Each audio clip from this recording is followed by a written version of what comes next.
लेकिन एक बात और भी कह देता हूं, ब्रह्म बंधुर न हंतव्य, ब्राह्मण को मारना नहीं चाहिए।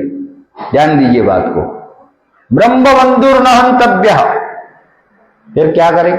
एक तो कहे तो मार दो, दूसरा कहे तो ब्राह्मण को नहीं मारना चाहिए। तो कृष्ण ने कहा ऐसा करो महाराज, आप भी और हम भी असमर्थ है, तो द्रौपदी से पूछो जिसका पुत्र मर गए, पांचों पुत्र जिसका मरा, वो मां का क्या दुख है, वो क्या चाहती है? वो मां जो द्रौपदी जो बोलेगी अश्वत्थामा को वही दंड दिया जाएगा, दंड वही होगा जो द्रौपदी कहेगी। कृष्ण बोला कि सखी, कृष्ण बोले सखी बोलो तुम क्या दंड चाहते हो अश्वत्थामा का, क्या दंड देना चाहिए? युधिष्ठिर महाराज की बोले कि हाँ द्रौपदी बोलो तुम क्या चाहते हो, तुम्हारी इच्छा पूर्ण किया जाएगा। तो द्रौपदी क्या बोली? यही भागवत का सबसे बड़ा प्रकरण है कि भारत के महिषी नारियों में, जैसे आपने काल सुना था कि हमारे याज्ञवल्क्य ऋषि के दो पत्नी ने सारे संपत्ति को डुबा दी, तेन महम किंग कुरियाम जेनोनामृतास्याम, जिसमें अमृत नहीं है उसको लेके हम क्या करेंगे? ये धन संपत्ति हमारा जरूरत थोड़ी है, ये तो कुछ दिन के बाद खत्म हो जाएंगे, लेकिन हम तो उसको नहीं चाहिए। आप जिस अमृत के लिए जा रहे हैं वो अमृत हमको कैसे प्राप्त हो? हम भी तो आपके पत्नी है, अर्धांगिनी है, तो हमें कैसे? आप संसार छोड़ के जा रहे हैं, कह रहे संपत्ति भाग बांटा करके दे के जाते हैं, तो आप बोलिए कि आप तो जाएंगे और हम क्या करेंगे? हमें ये संपत्ति में तो रहना नहीं है, क्या रहना है? हम याज्ञवल्क्य ऋषि के पत्नी है, आपके पत्नी है, तो हमको तो खाने के लिए कोई ना कोई कुछ दे ही देगा, तो हम ये संपत्ति इसका पहरादारी करते हुए जिंदगी को क्यों तो बिताएं? ये पहरादारी करना नहीं है। इसलिए जीवन में वैराग्य होना बहुत जरूरी है।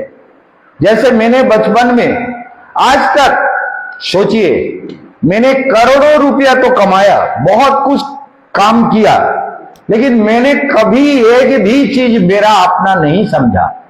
इसलिए मरने से बहुत पहले अपना समाधि मंदिर बना लिया कि भैया मेरा अंतिम गति यही हो, वृंदावन के धूल में मेरा शरीर समाप्त हो जाए। बस कुछ नहीं है हमारा संसार में, जो भी कुछ सोच रहे हो तुम, हमारा ये हमारा करते करते चक्रवत परिवर्तन दे संसार चक्र में घूमते रहोगे। जन्म होगा, मरना होगा, फिर जन्माओगे, फिर मरोगे, फिर जन्माओगे, फिर मरोगे, और फिर दुख भोगोगे, फिर ना जाने कौन कौन जोनी में जाओगे। इसलिए भगवान की कथा को मन से सुनो, ये कथा तुम्हारा उद्धार जरूर करेगी। भागवत के कथा के द्वारा तुम्हारा कल्याण निश्चित होगा, मन पवित्र हो जाएगा, हृदय भगवान के साथ जुड़ जाएगा, भगवान के साथ सारे मंगल प्राप्त करोगे, भगवान के धाम में जाने का सारा रास्ता सुगम होगा। इसीलिए अश्वत्थामा तो अपराधी को उसको बांध के खड़ा रखा ना, वो चुपचाप खड़ा है, कुछ नहीं कह रहा है, पर आज तो मेरा मृत्यु निश्चित है, जो भी होगा, लेकिन मुझे अमर वर जो मिला था वो क्या होगा, फिर क्या होगा पता नहीं। ये कृष्ण कन्हैया छलिया कृष्ण ये क्या चक्कर चलाएंगे, देखते हैं। तो द्रौपदी रोते हुए बोली कि एक मां के जब पुत्र नहीं रहते, मेरे पांचों पुत्रों को मार दिया गया।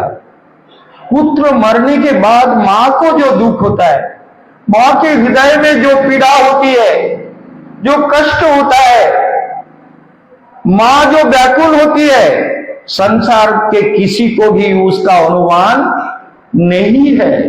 कोई नहीं जान सकता कि पुत्र मरने के बाद मेरा पांचों पुत्र मर गया, एक भी पुत्र नहीं रहा जो मुझे मां कह के पुकारे।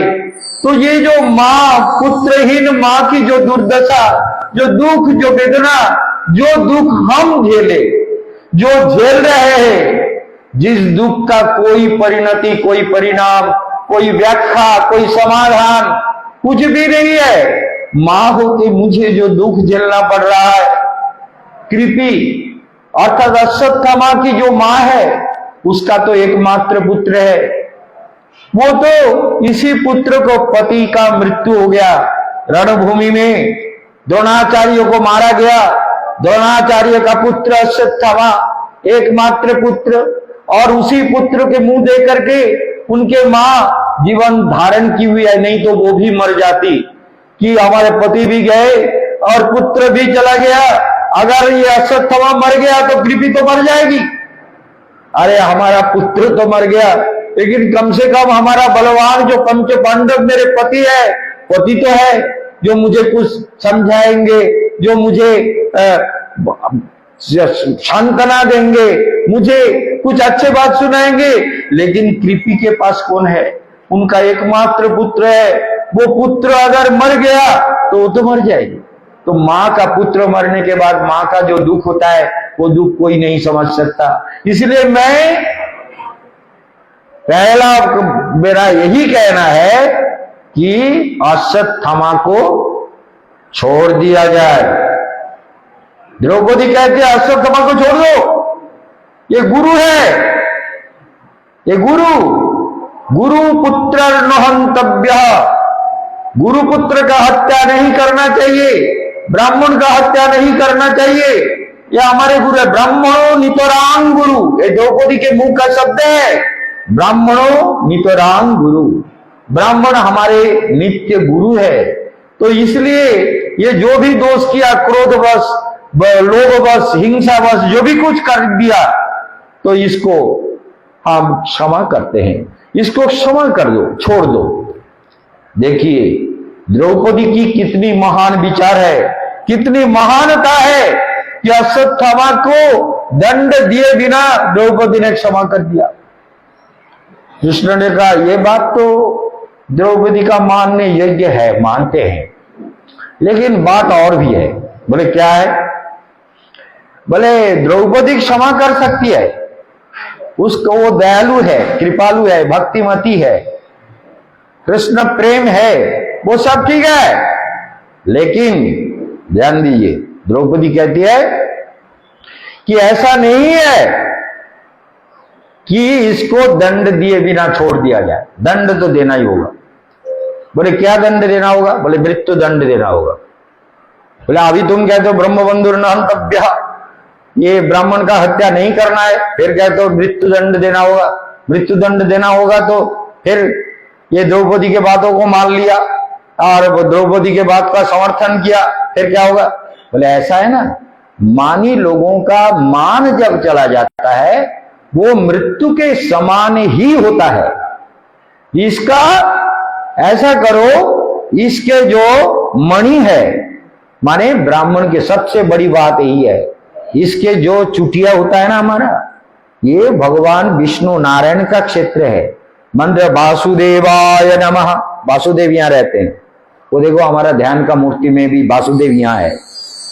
ब्रह्मा विष्णु महेश्वर यहाँ है, यहाँ लक्ष्मी जी है, यहाँ सरस्वती है। सारे देवताओं को आंख बंद करके हम देखते हैं कैसे कैसे सारे ज्योतिर्मय रूप ब्रह्मा विष्णु महेश्वर को हम आंख बंद करते ही देख रहे हैं उनको दिव्य रूप में। बीच में फिर केशवानंद भी आ गया, पता नहीं केशवानंद भी कहीं कहीं घुस जाता है। वो ब्रह्मा विष्णु महेश्वर के बीच में केशवानंद का एक मूर्ति आ गया, उसको भी देख रहे हैं हम, अपने मूर्ति को भी। तो इस तरह से मनुष्यों में ये तन्मयता, एकाग्रता और तल्लीनता होना बहुत जरूरी है।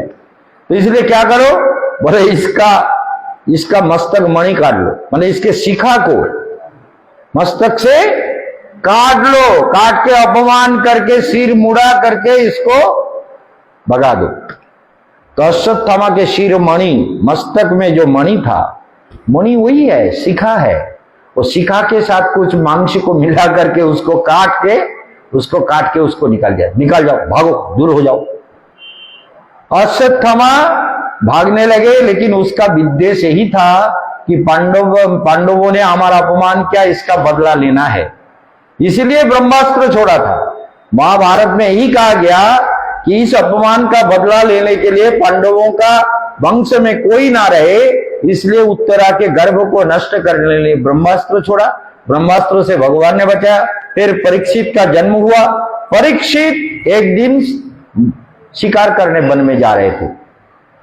देखिए कुछ बातें ऐसी होती है, पुराणों में उसका बहुत प्रकार के व्याख्या किए गए हैं, तो हम लोग भी उसको थोड़ा थोड़ा देख लें।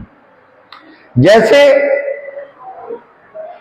हमारा वो है जरासंध, जरासंध का पुत्र का नाम था सहदेव।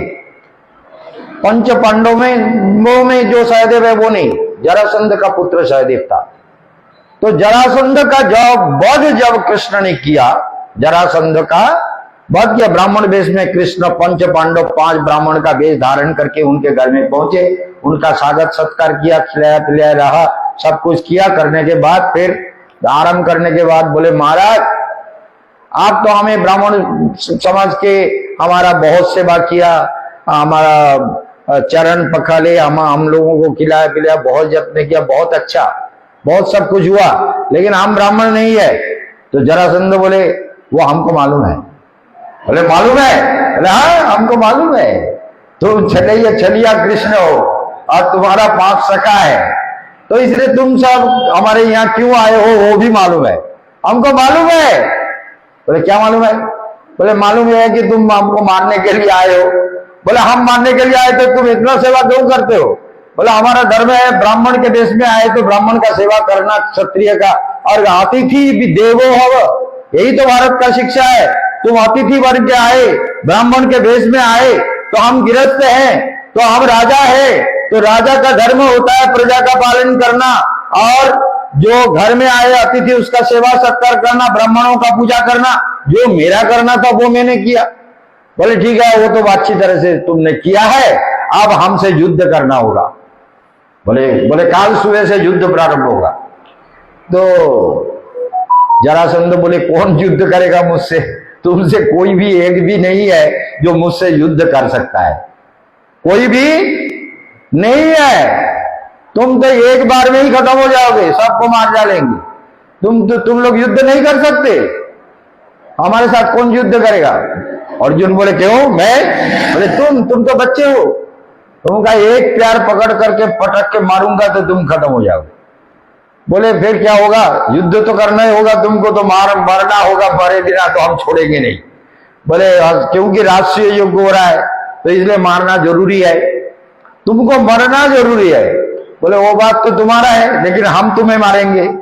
बोले ठीक है ऐसा करो, तुम्हारे अंदर ये तुम्हारे 5 भाइयों में जो भीम है ना, उसमें थोड़ा सा ताकत है, थोड़ा हमसे कुछ देर तक लड़ सकता है, तो इससे लड़ेंगे। तो फिर दंगल का जगह तैयार किया गया। सुबह उठ करके युद्ध प्रारंभ हुआ। कृष्ण ने पहले दिन के युद्ध में तो भीम को मार मार के इतना मारा, जरासंध ने इतना मारा, सारे शरीर में इतना तकलीफ, इतना कष्ट, इतना दुख। अब भीम उस दिन का युद्ध समाप्त हुआ। भीम बोले भैया आप मुझे क्षमा कर दो, मैं इससे लड़ नहीं सकता, इसको कितना मरता हूं, इसके शरीर में कुछ कष्ट होता ही नहीं, और हमें मार मार के बिल्कुल आधमरा कर दे, मैं तो आप लड़ने लायक नहीं है, मैं एक भी घूसा नहीं चला पाऊंगा, एक भी पैर नहीं चला पाऊंगा, क्या करूं? कृष्ण बोले मजले भैया ये क्या बात है, युद्ध में कभी क्षत्रिय हारता नहीं है, देखा देख कहां दर्द है? बोले यहाँ। कृष्ण हाथ लगा दिए, हाथ जब उनके ऊपर हाथ रखा, हाथ को धीरे से घुमा दिया, तो सारे शक्ति में सारे फुर्ती, सारे शक्ति, सारे ऊर्जा सब कुछ आ गया। तो भीम बोले नहीं भैया कन्हैया मैं तो लड़ूंगा काल। बोले हाँ लड़ना है, लेकिन तुम मेरे तरफ देखते नहीं हो, तुम मेरे तरफ देखना, उसको ऐसे नहीं मरेगा, तुम कितना भी मारो वो मरेगा नहीं। वो माँ के पेट से 2 हिस्से में जन्म लिया था, उसको जरा नाम ने उसको तो फेंक दिया था मरा हुआ समझ के, तो एक जरा राक्षसी उसको एकत्रित कर दिया, तो इसलिए उसका नाम हुआ जरासंध। संध बने जोड़, संध बने जोड़ देना है, संधि हो गया, एक हिस्सा दूसरे हिस्से से जोड़ दिया तो बहुत शक्तिशाली हो गया। तो इसलिए उसका बर यही था कि उस 2 हिस्से को जो अलग करेगा वो मरेगा, जो तभी जरासंध मरेगा जो इसके 2 हिस्से को अलग कर देगा। तो अलग नहीं करोगे तो कैसे मरेगा? मरेगा ही नहीं। इसलिए तुम मेरे तरफ देखना, मैं जब दिखा दूं तो उसका पैर पकड़ के हिस्से एकदम 2 हिस्से में बदल के उसको मार देना। तो भीम ने कहा यही बात है? बोला हाँ मेरे तरफ। तो शास्त्र यही कहता है कि संसार युद्ध में भगवान के तरफ ध्यान देके आंख लगा के संसार का कर्म करते रहो।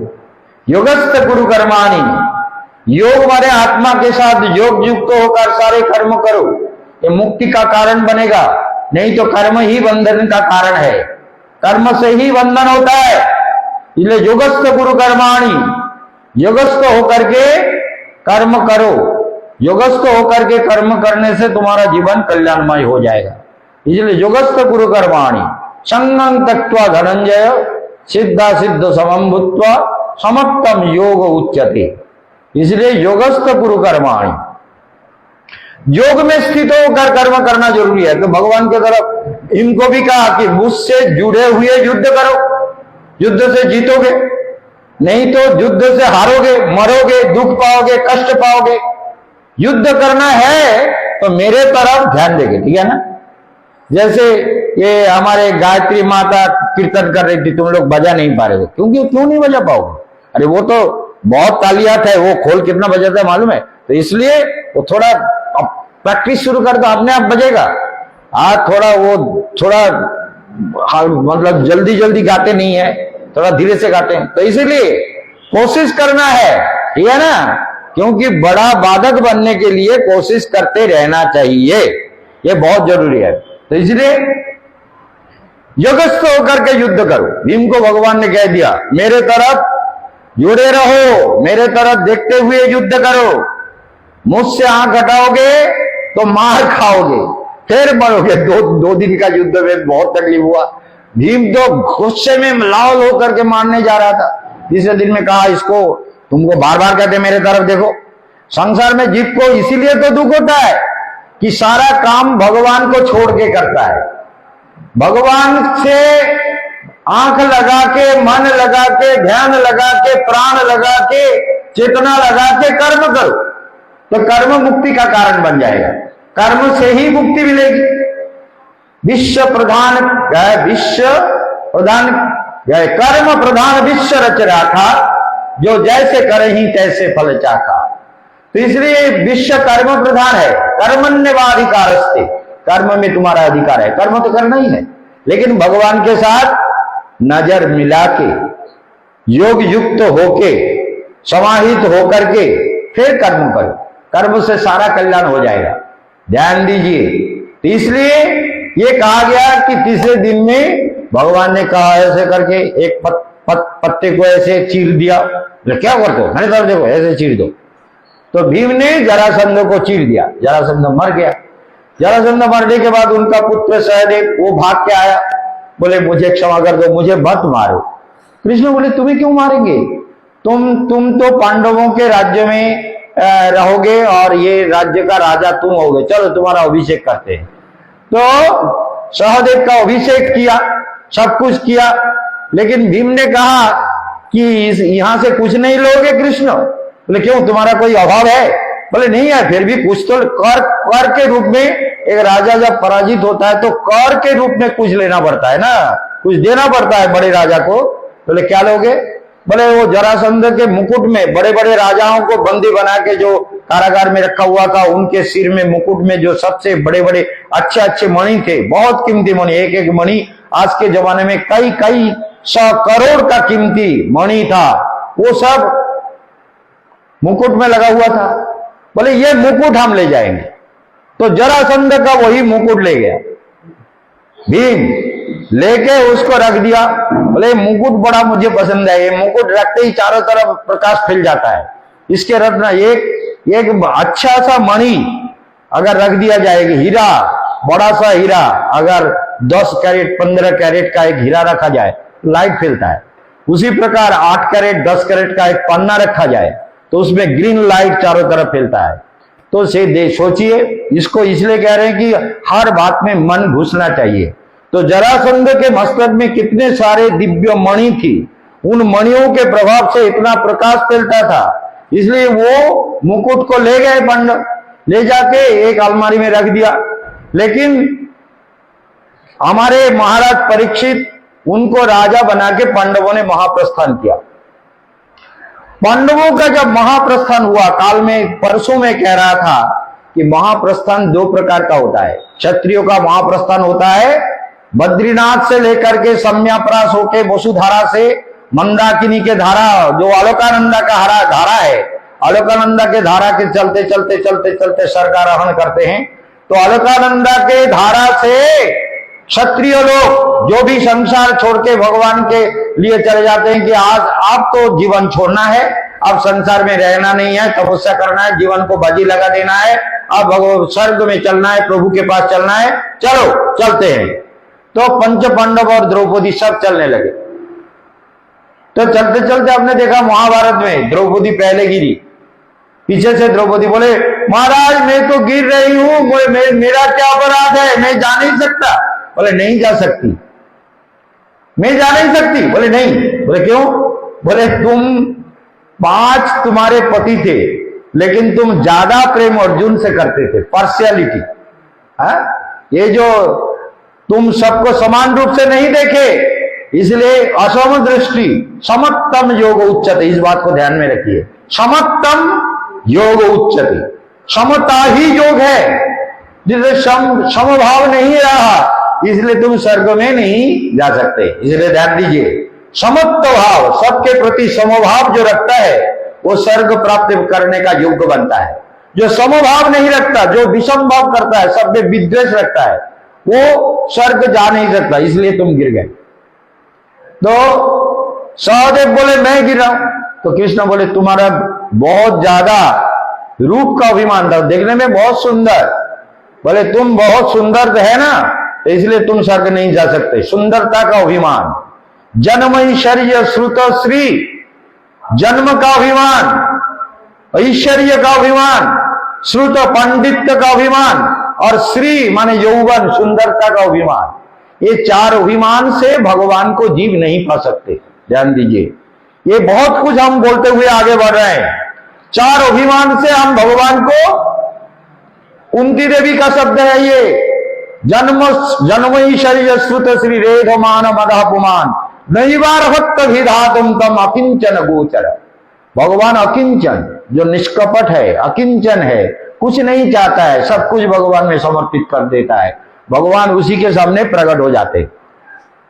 इसलिए अकिंचन गोचर, अकिंचन के सामने भगवान प्रकट हो जाते हैं। ध्यान देकर सुनिए, आंखों से मेरे तरफ देखिए और मन मेरे कथा में लगाइए, सब कुछ समझ में आएगा। तो क्या देखा गया? तो पांडवों ने महाप्रस्थान किया, सब एक एक करके भीम आखिर में भीम गिरने लगा। बोले भैया मैं भी तो गिर रहा हूं, मैं क्यों गिर रहा हूं? बोले तुम बहुत ज्यादा भोजन विलासी थे, बहुत खाते हो, अधिक भोजन करना भी स्वर्ग प्राप्ति का बाधक बनता है। समझ गए? अर्जुन को कहा तुम बहुत शक्तिशाली समझते थे। तो इस तरह से नकुल को कहा कि तुम बड़े विद्वान समझते थे अपने को। विद्वान माने ज्योतिष चक्र का ज्ञाता, आगे क्या होगा इस सब कुछ गणित करके ये बोल देते थे। तो विद्वता बहुत थी, इसलिए विद्या का अभिमान के कारण तुम स्वर्ग में नहीं जा सकते। इसलिए मैंने कहा जन्म, ऐश्वर्य, श्रुत और श्री अगर ये 4 नहीं रहा तो भगवान मिल जाएंगे? नहीं मिलेंगे। क्यों? अगर कहा जाए किसी शराबी भिखारी भीख मांगने वाला आ गया, वो ब्राह्मण कुल में जन्म नहीं लिया, तो जन्म का कोई अभिमान नहीं है उसको, वो नीच जाति में जन्म लिया। ऐश्वर्य, बोले वो भीख मांगा है, उसका क्या ऐश्वर्य? कुछ नहीं है। श्रुत, वो कभी स्कूल गया ही नहीं, विद्या का कोई अभिमान उसके अंदर है ही नहीं, तो विद्या का कोई अभिमान। श्री, उसका सुंदरता कहाँ है? सारे शरीर में मैल, धूल, मिट्टी, गंदा सब भरा हुआ है, तो उसका सुंदरता का अभिमान नहीं है, तो भगवान को पा जाएगा? बोले नहीं।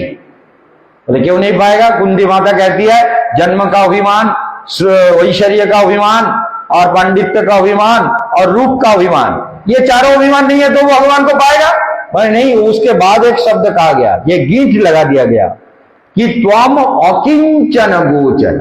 अकिंचन, जो भिखमंगा है, जो ये 4 दोष नहीं है, लेकिन फिर भी वो अकिंचन नहीं है, वो चाहता है मुझे बहुत कुछ मिले। एक बार नंदगांव में हम गए थे, तो नंदगांव में कथा, मतलब हमारा नंदगांव है, हमारा कॉलेज है, इंटर कॉलेज है, मैं उस समय वहां का वाइस प्रेसिडेंट था, मीटिंग थी, तो हम लोग सब बात कर रहे थे और प्रसाद पा रहे थे। नंदगांव में जो हमारा भजन कुटीर है सनातन गोस्वामी का, फिर इधर हमारा पावन बिहारी का मंदिर है, पावन बिहारी मंदिर में हम लोग प्रसाद पा रहे थे। बहुत बाबा जी लोगों का निमंत्रण था।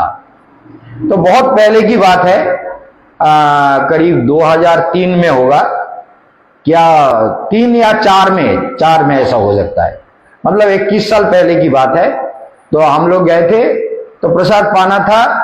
तो कथा में मैंने कहा कि सारे बाबा जी कथा करते करते कुछ बातों में बात ऐसी चली, मैंने उनसे कहा कि बाबा लोग एक बात बताओ, आप लोग सब बाबा जी बन गए, वृंदावन में भजन कर रहे हैं, इस समय के हिसाब में अगर आपको एक 2 मंजिला मकान और एक सुंदरी कन्या और 10 लाख रुपया बैंक बैलेंस, उस समय 12% इंटरेस्ट, 11-12% इंटरेस्ट मिलता था। तो अगर 10 लाख रुपया, एक मकान और एक सुंदरी दे दिया जाए, तो आप सब बाबा जी बने रहेंगे या घर गृहस्थी में चले जाएंगे? वृंदावन में ये पावन बिहारी के मंदिर में बैठ करके सच बोलना, दिल से बोलना कि हम ये सब नहीं लेंगे, हम तो बाबा जी। 10 लाख रुपया इस समय समझ लीजिए 1 करोड़ का कीमत है। तो 1 करोड़ से भी ज्यादा होता है। ये जमीन जो हमने लिया था, ये जमीन तो हमने कई लाख में लिया था, अभी कितने करोड़ का कीमत हो गया।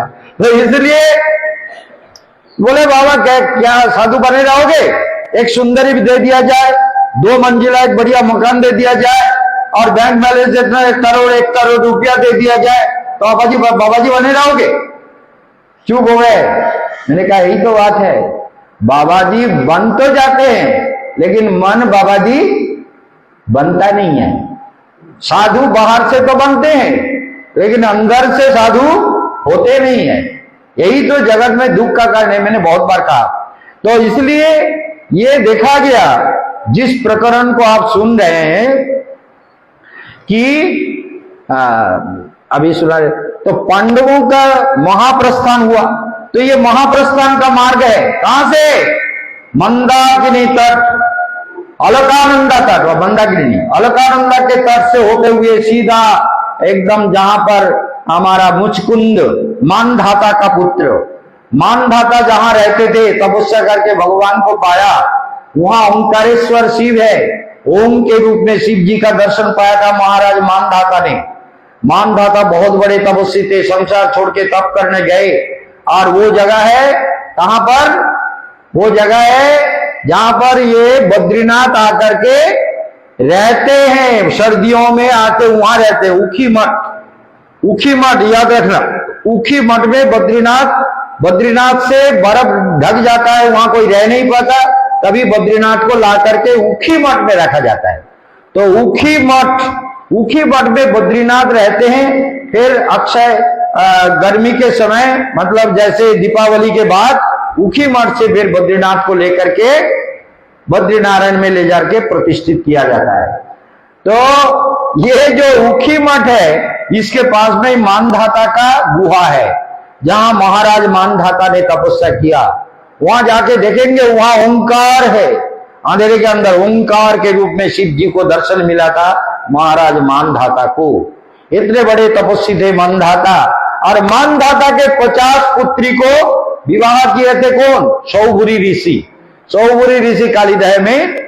तो इसलिए वही मानधाता महाराज तपस्या करके भगवान को प्राप्त किया, और वो ऊखी मठ है हिमालय में। ऊखी मठ में महाराज मानधाता ने कठोर तपस्या करके भगवान को प्राप्त किया। शिव जी स्वयं ओंकार के रूप में दर्शन दिए। वो ओंकार, वहां आज भी ओंकार का दिव्य मंदिर है जो मानधाता को दर्शन दिए थे।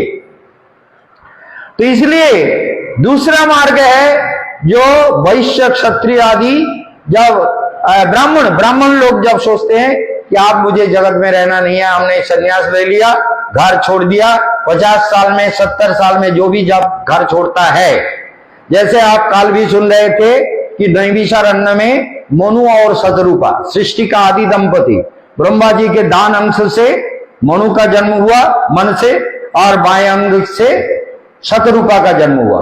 और इन दोनों ने सृष्टि का आदि दंपति यही दोनों है, मनु और शतरूपा। और मनु शतरूपा के 3 कन्या है। इसी को लेके भागवत आगे बढ़ेगा। इसी को आपको याद रखना है। मनु स्वयंभू मनु का 3 कन्या, आकुति, प्रसूति और देवहूति, और 2 पुत्र, उत्तानपाद और प्रियव्रत। ध्यान दीजिए, इन्हीं को लेकर पूरा भागवत कथा है। ये स्वयंभू मनु शतरूपा के 3 कन्या और 2 पुत्र जन्म हुआ, और वो लोग घर छोड़ करके नैमिषारण्य में, जंगल में, जहां ऋषि लोग तपस्या करते थे, वहां आकर उन्होंने तपस्या शुरू किया। गहरी तपस्या में, साधना में, ध्यान में लीन हो गए। और उनको मारने के लिए जब असुर राक्षस आने लगे तो भगवान हरि को स्मरण किया। हरि ओम हरि ओम हरि ओम।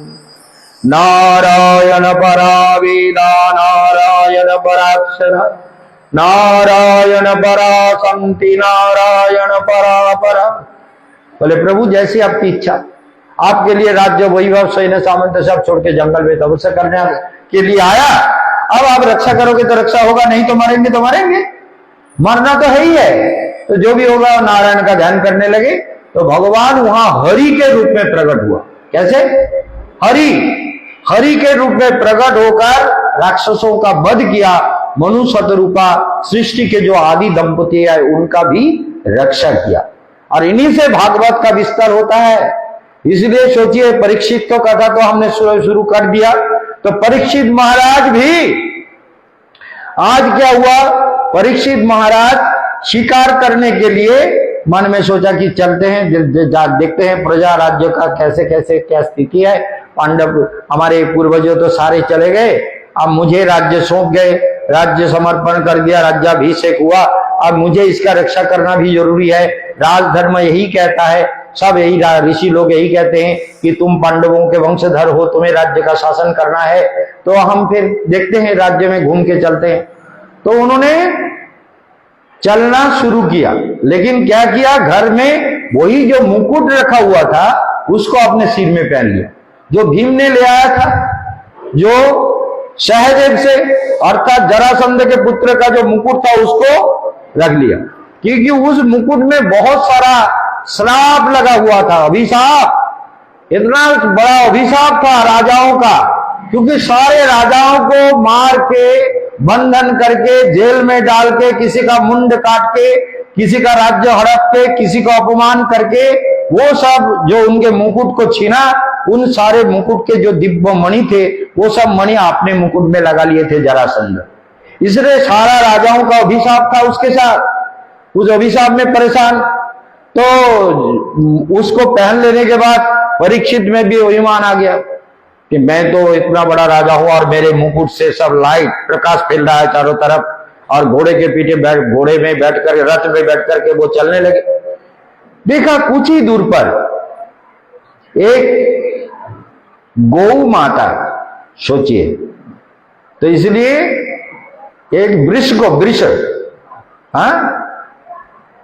को कोई मार रहा है। बोले अरे यही भारतवर्ष का आज दुर्भोग है।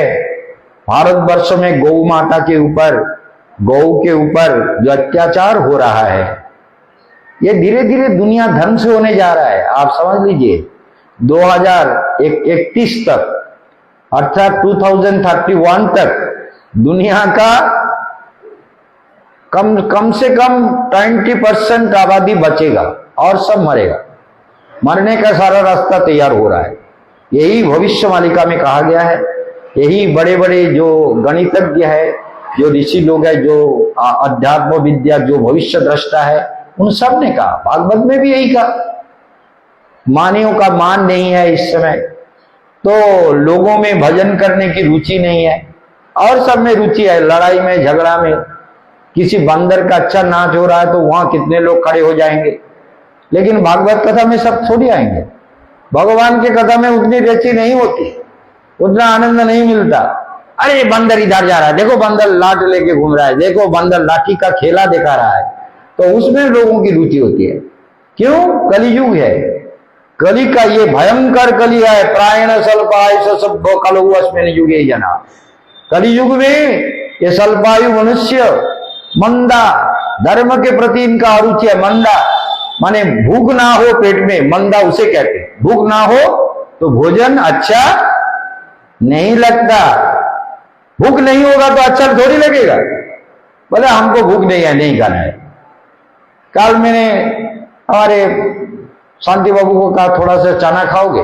बोले नहीं, खाने से परेशानी हो जाएगी, हम नहीं खाएंगे। तो हमको सोच के खाना चाहिए, जो पेट को शरीर को स्वस्थ रखे ऐसा भोजन करना बहुत जरूरी है। तो हम अगर सोच समझ के नहीं खाएंगे तो बीमारी हो जाएगी। तो इसलिए परीक्षित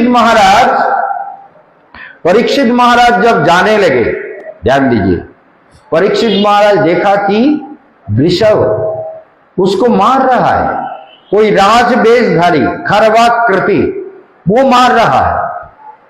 तो उनको बहुत गुस्सा आया।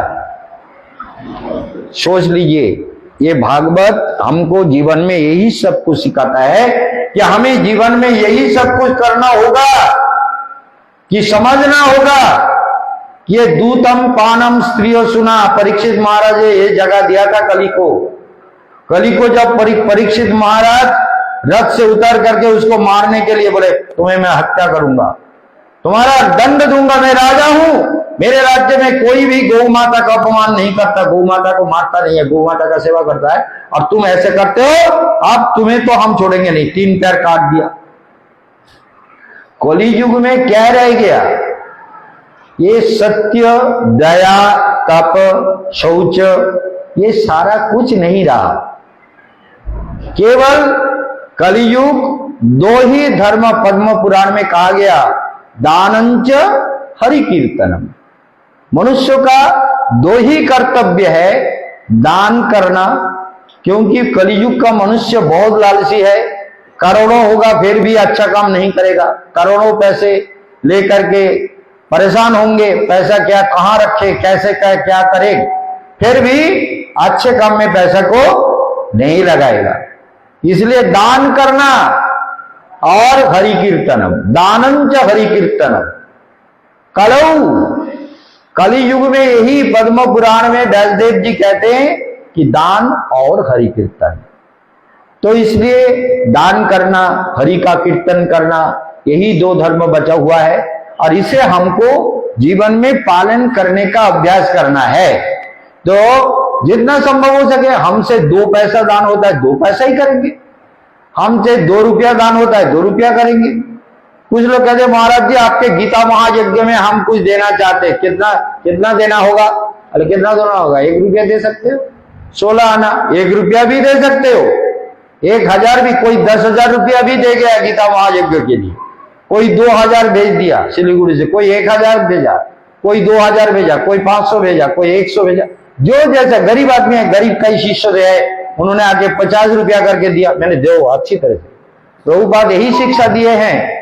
एक बार महाप्रभु के जन्मभूमि जहां मायापुर है, एक बूढ़ी माई अपने घर से, अपने खेत, बहुत गरीब थे, तो 2 नींबू ले आए थे, तो नींबू ला करके देना चाहते थे। वहां तो बहुत दान होता है ना, जब गौड़ पूर्णवासी में महाप्रभु का जो जन्म स्थान है, वहां सारे लोग, हमने उडुलबी महाराज को, बड़े बड़े महाराज को देखा कि सिर पर एक बड़े बड़े बर्त, उसमें सब कुछ, चाल दाल सब्जी वसा पैसा सब कुछ, नारियल आदि सब लेकर के जा करके मंदिर में देते हुए उनको देखा। और वो देते थे, आज भी उनके शिष्य लोग भी देते हैं, गुरु परंपरा है। महाप्रभु का जन्मस्थली मायापुर है, नीम वृक्ष के नीचे महाप्रभु का जन्म हुआ, तो वहां सब लोग दान करते हैं। तो बूढ़ी माई जाकर के कहता है ये ले लो, वो नहीं लिया, इधर ले लो, इधर घूमता फिर रहा है, कोई नहीं ले रहा, क्योंकि देने वाला बहुत है, लेकिन लेने वाला मंदिर के ऊपर जो महाप्रभु चैतन्य महाप्रभु का जन्म बेटा के मंदिर है, वहां सब लोगों को उठने का, किसी को उठने नहीं दिया जाता, ऊंचा, बहुत ऊंचा है। बहुत कुछ कहानी है, मैं तो वहां ही बचपन में वहां ही रहा ना, वहां ही रहे, वहां ही पढ़े, वहां ही प्यार पाया, वहां भी जीवन बिताया। तो इसलिए वो प्रभुपाद ने देखा, प्रभुपाद माने सरस्वती गोस्वामी ठाकुर, जो गौड़ी मठ के फाउंडर है, उन्होंने देखा, वो ऊपर उधर एक मकान है, वहां बैठे थे, देखा वो मैया के इसको कह दो, कोई नहीं ले रहा है। तो प्रभुपाद धीरे धीरे सीढ़ी से उतार के आया, आकर के हमारे गले में, जैसे प्रभुपाद के गले में भी उत्तरी होता था, वैसे बोले माई इसमें दे दो, उन लोगों का लेने का समय नहीं है, तुम मेरे इस कपड़े में दे दो।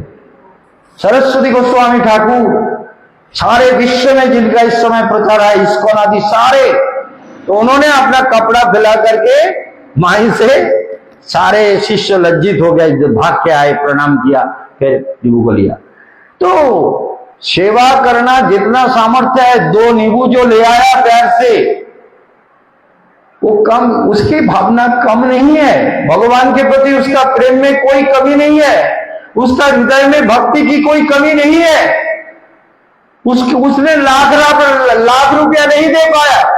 बहुत से लोगों ने लाख रुपया भी हमको देते हैं, जिनका अच्छा इच्छा होता है कि हम आपके कमरे के लिए 2.5 लाख रुपया हमारे एक माता ले, तो दे ही दिया।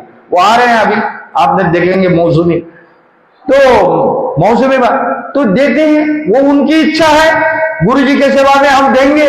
लेकिन जिनके पास नहीं है, वो अपने पेट से एक नींबू भी लाता है, एक आम भी ले आता है, लाके गुरु को देता है। तो गुरु को प्यार से लेना चाहिए।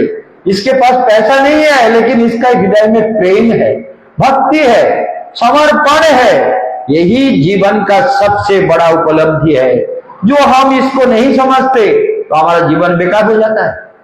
इसलिए भक्ति ही श्रेष्ठ है। भक्ति रेवैनम नयति, भक्ति रेवनम दर्शयति, भक्ति वस पुरुषः, भक्ति रेव भूयसी। भक्ति श्रेष्ठ है। भक्ति भगवान के पास ले जाती है, भक्ति ही भगवान के पास लेके जाती है। भक्ति रेवनम नयति, भक्ति दर्शयति, भगवान को दर्शन भी भक्ति से होती है। और भक्ति वश पुरुष, भगवान भक्ति के भक्त के वश हो जाते हैं। और भक्ति ही इसलिए परम श्रेष्ठ है। तो इसलिए भक्ति हमारा जीवन का सब कुछ है। भक्ति से भगवान का भजन करेंगे तो जीवन में सब कुछ मिलेगा। इसलिए ये जीवन में सोचना चाहिए कि हम सबका सम्मान करें, सबका प्यार करें, जिसका जितना सामर्थ्य है, जो शुभ कर्म में सबको प्रेरणा देना चाहिए। गीता महायज्ञ में हम कहते हैं सभी को देना चाहिए। 1 रुपया हो, कुछ भी हो, अच्छे कर्म में जो भी आश्रम से जुड़े हुए हैं, कुछ भी आश्रम को देना। महाराज का कोई पैसे की कमी नहीं है। महाराज एक बार भाग्य विचार करने में 900 रुपया लेते हैं, तो भाग्य विचार करने का लोगों का अभाव नहीं है। महाराज एक बार कवच देने में 4000 रुपया लेते हैं, 3800 1000 रुपया लेते हैं। तो महाराज के पास पैसे की कमी थोड़ी है कि तुम हमको 100 रुपया दोगे तो हमारा यज्ञ होगा, नहीं तो नहीं होगा। अरे केशवानंद महाराज पैसे का कोई परवाह नहीं करते, लेकिन करना है, प्रेरित करना है, सबको प्रेरित करना है, शुभ कर्म के प्रति प्रेरित करना है। और हमने जो पैसा कमाया वो क्या किया? आश्रम किया, गेस्ट हाउस किया। अभी जो पैसा हमारे पास आएगा, एक गेस्ट हाउस बिकेगा सुंदरबन का, वो पैसा भी ट्रस्ट के फंड में आएगा। और उसका इस तरह से करेंगे कि भविष्य में उस पैसे से आश्रम चलता रहे, आश्रम कभी रुके नहीं, इसका प्रभाव बढ़ता रहे।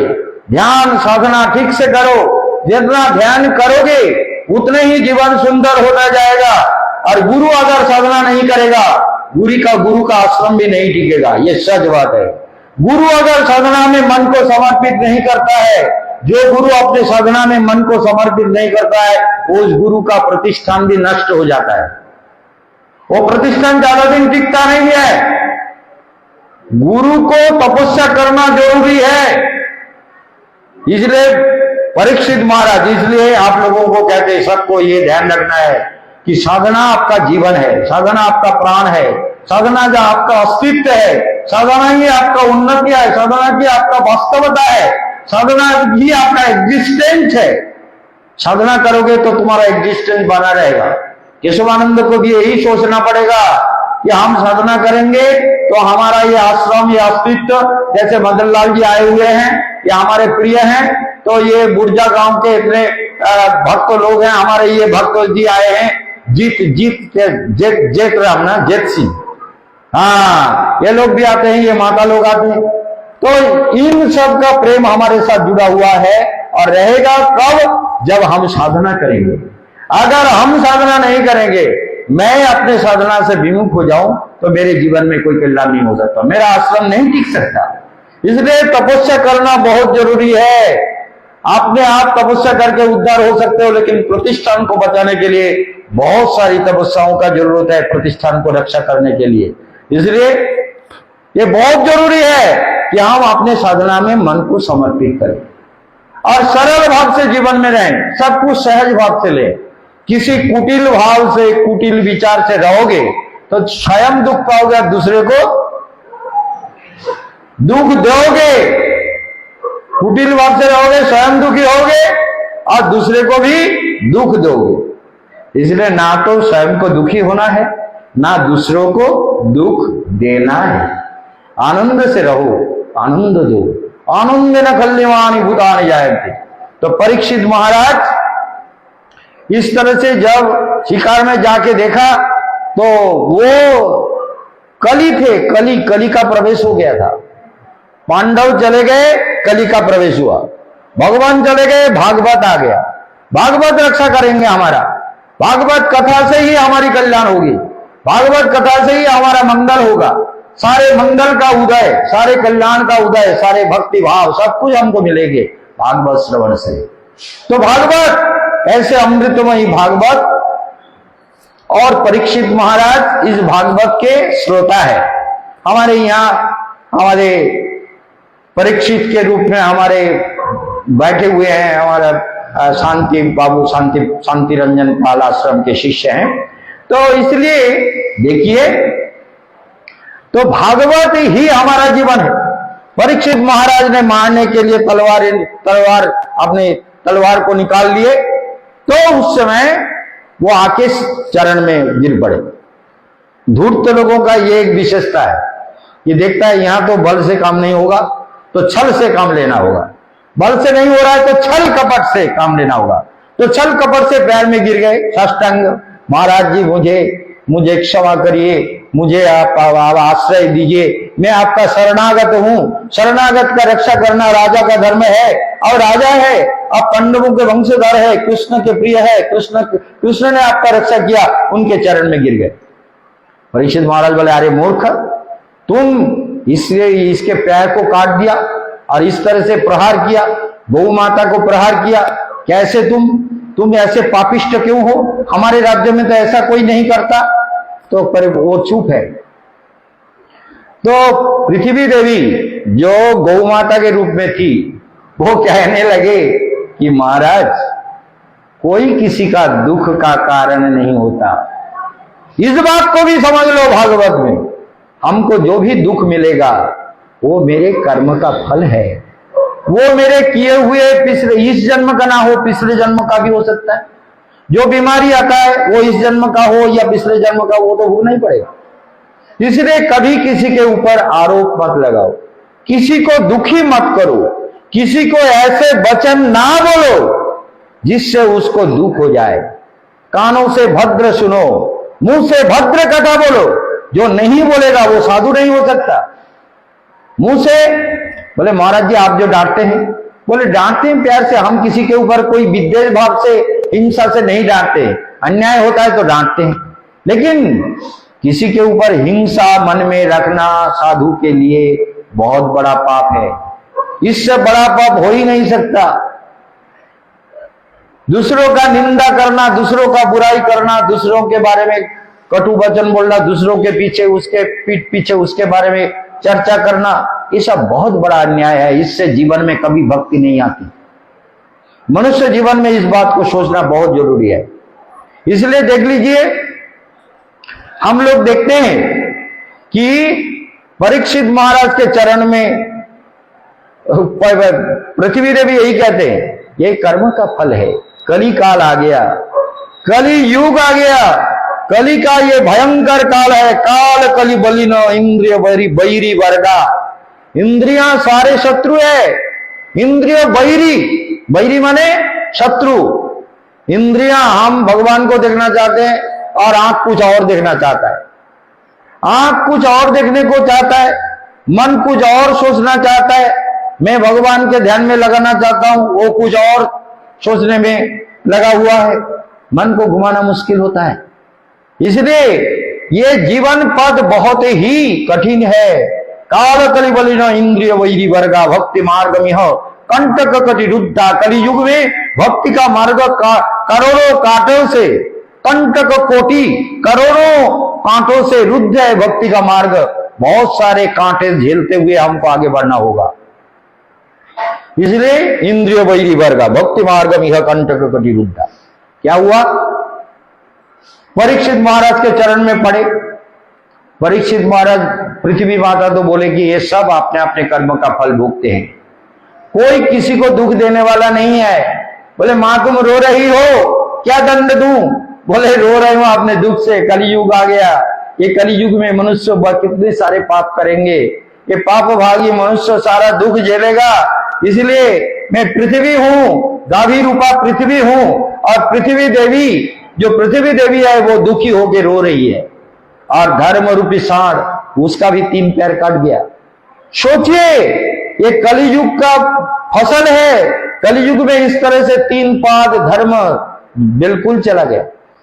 केवल सत्य या दया के ऊपर ये कलयुग का धर्म टिका हुआ है, सत्य के ऊपर। लेकिन वो सत्य जो छोड़ देता है तो जीवन बेकार हो जाता है।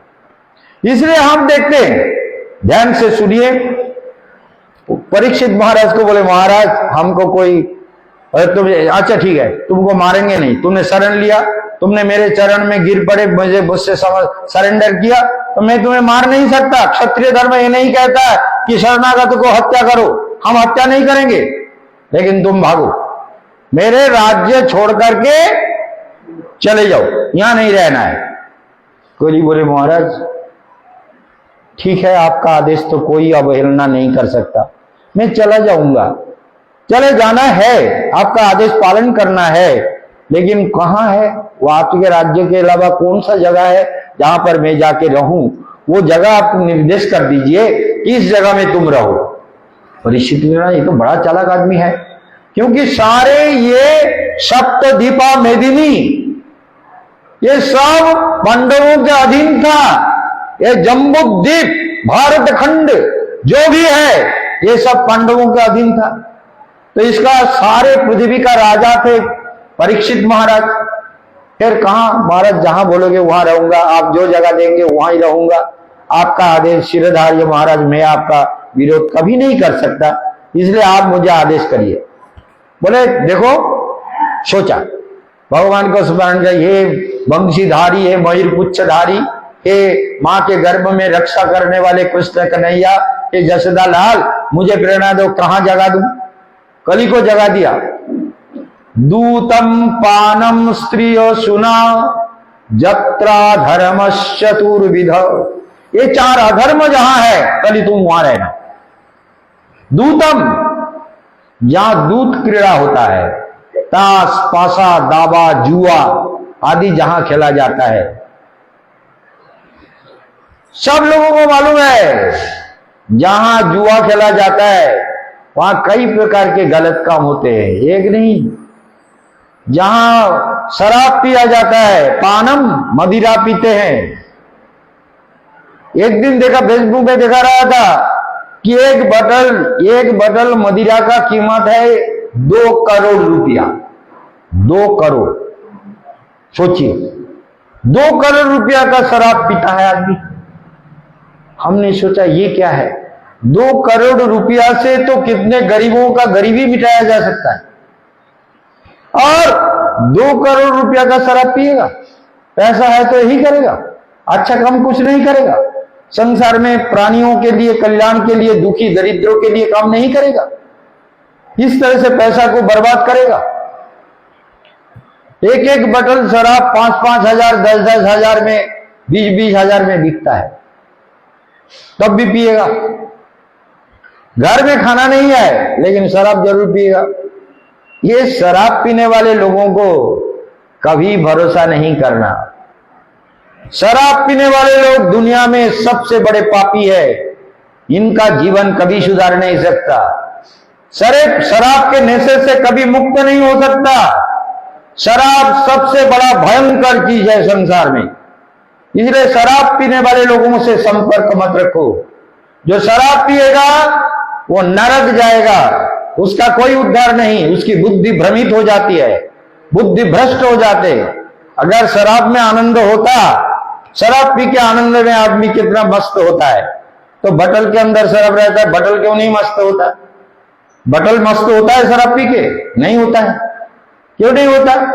तो इसलिए ये शराब जो पानम, गांजा पीता है, शराब पीता है, चरस पीता है, अफीम पीता है, और ड्रग्स लेता है, ये सारे जहर दुनिया के मनुष्य मरता भी है। कम उम्र में जो हीरोइन, चरस और गांजा ये सब पीता है ना, वो मर जाता है। मैं ज्योतिषी हूं ना, मेरे सामने बहुत घटनाएं आती है। एक सुंदर सा लड़का मेरे पास आया, उसकी मां आई, मां बाप दोनों गेजेटेड ऑफिसर। मैं तब की बात कह रहा हूं 96 का। 96 में, मैं 94 से एस्ट्रोलॉजी कर रहा हूं। 96 में ये लोग उस लड़के को, टेलीविजन में भी लेक्चर हो रहा था उस समय, तो वो लोग लड़के को लेके के बिराटी से बारासात ले आए। तो लड़का, माँ बाप का दोनों का बहुत पैसा है, और वो लड़का घर में रहता है, दोस्तों को बुलाता है।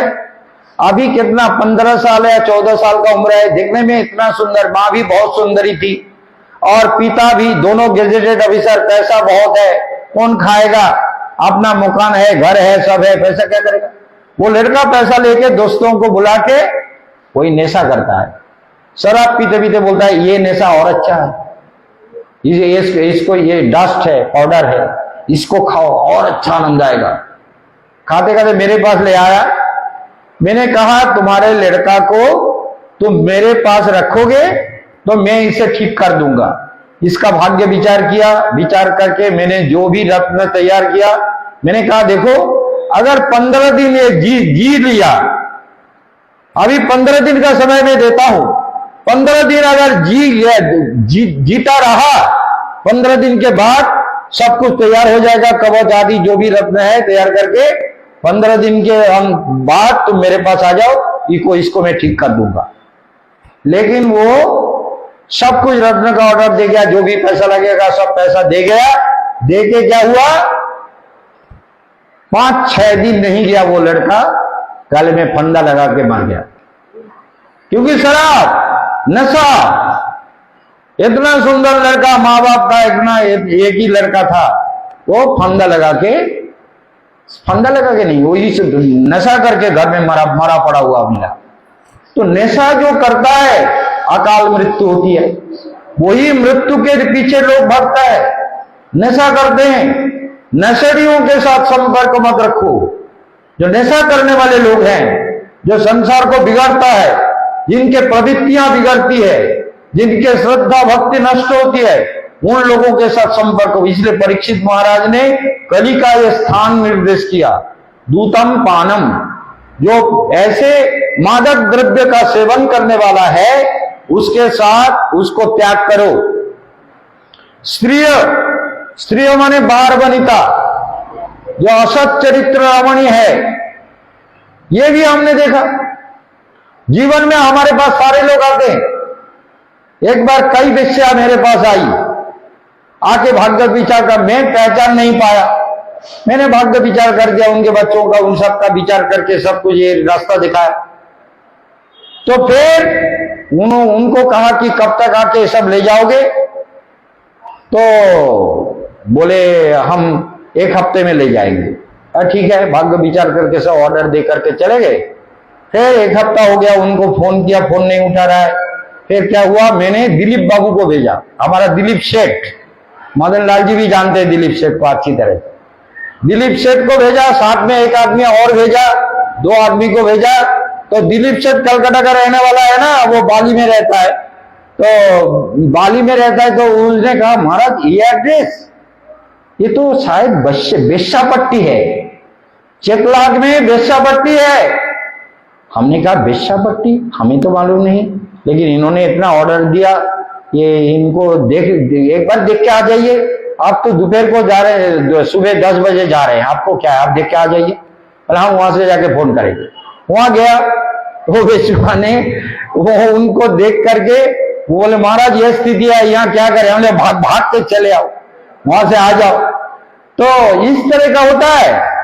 एक बार हम पूरी धाम से आ रहे थे, रात को गाड़ी लेट की, तो देखा बड़ा बाजार के सामने एक लड़की इतनी गोरी चिट्ठी, इतनी सुंदरी थी, और उसके चारों तरफ भौरे थे, माने पैसे वाले सेठ लोग।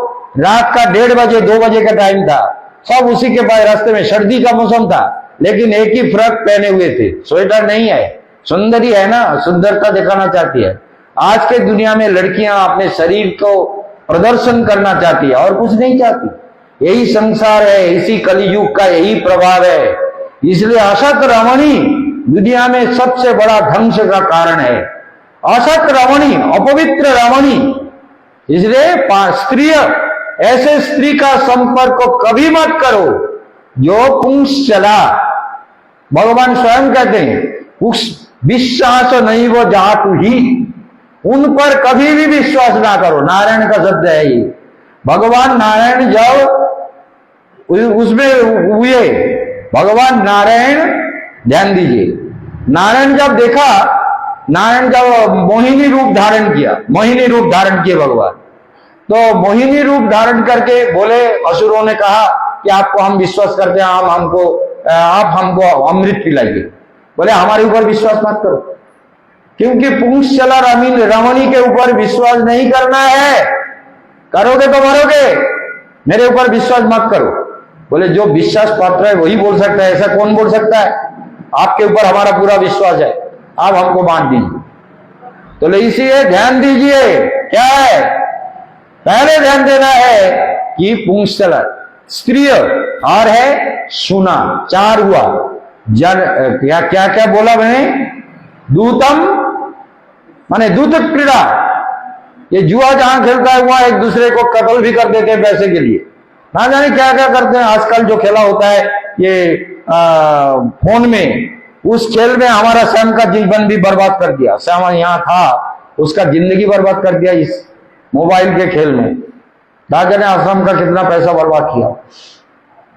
तो यही दुनिया है। दूतम पानम, स्त्रीय और सुना माने प्राणी हिंसा, प्राणियों के प्रति हिंसा करना, ये बहुत बड़ा पाप है।